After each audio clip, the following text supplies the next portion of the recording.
Kui te koostate Esiilis ostutellimusi, aga teil on laos eraldi töötaja, kes tooteid, artikleid lattu vastu võtab, siis tõenäoliselt meeldib teile paremini lahendus see, kus töötaja ühendab lao sissetuleku ostutellimusega ära.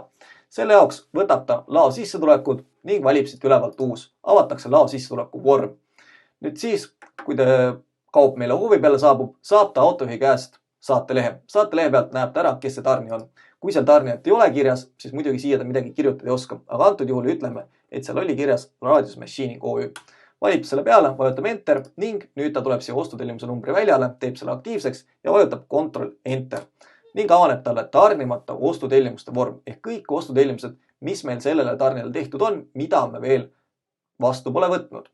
Siit ta siis saab otsida saatelehe pealt juba leitud tarnetellimuse numbri järgi, alustab siit T2000, näeb, et järgi jääb meil 4 tellimust sellise numbriga ja saab ta siis valida kas siis ühe konkreetse tellimuse, näiteks 567 tuli meile, või kui tuli ka näiteks 2 ostutellimust korraga, valib ta siit peale siis 2573 ka, selle jaoks ta hoiab lihtsalt all Ctrl nuppu klaviatuuril ning vajutab Enter.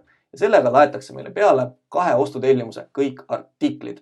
Ja siit me ilusti näeme ka ära, et mis ostutellimusel millised artiklid täpselt olid.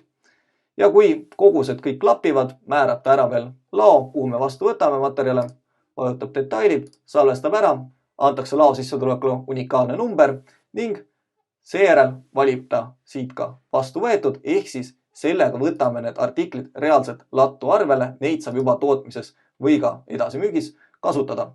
Ja salvestame uuesti ära ning nüüd me näeme, et siit samast lao sissetuleku pealt on meil loodud side või link ostutellimustega, mida me saame siit samast lihtsasti avada. Näiteks 165 ja voilà, ongi meil ostutellimus nii lihtsasti avatud.